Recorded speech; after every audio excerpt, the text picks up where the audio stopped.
Hi, you're back with the Library Roadshow. I'm Mary Stein, the Assistant Director, and joining me today is wonderful author, publisher, and general bon vivant man about town, Earl Heard.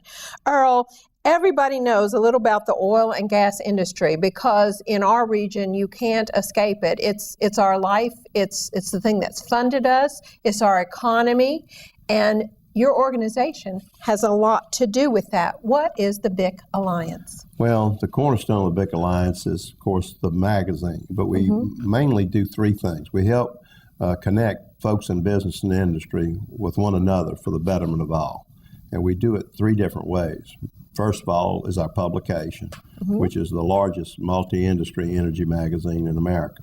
And then we have a recruiting arm where we help find executives for companies, and then an investment banking arm. Okay, so the BIC for people at home is Business, Industry? Business and Industry Connection. Connection. Well, then that says it is what it is, isn't it?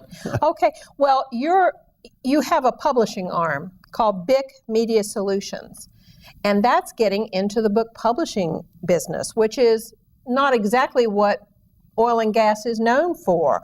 Why are you going into book publishing?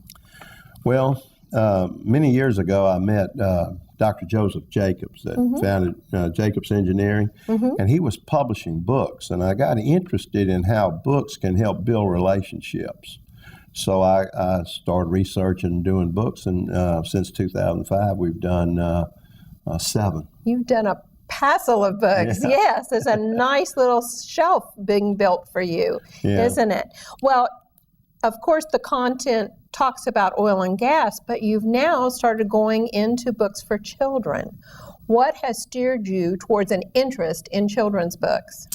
Well, last year when Big Baby Davis was, we met a lot of your folks, and he was in town doing a literacy campaign with the library.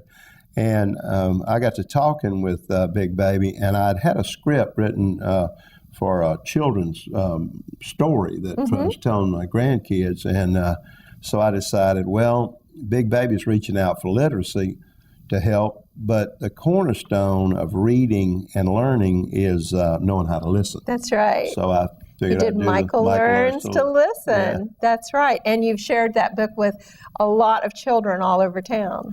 Yeah, and it's 3-generational. And the nice part about it is a lot of companies are actually getting the book, and they'll give it to their managers and employees, and then let it work its way into the family. Well, that's perfect because as the library can prove, reading begins at home, and it's family literacy that really supports everything that's going to happen in school. Because if we don't read to our children 15 minutes a day, by the time they get ready for school, they're not ready for school. So that's wonderful. Now tell me about some of the other books you've published, especially the newest one with our sports title. Well, I got that idea. When I first started reading, they didn't have television, so I got to go back a long way.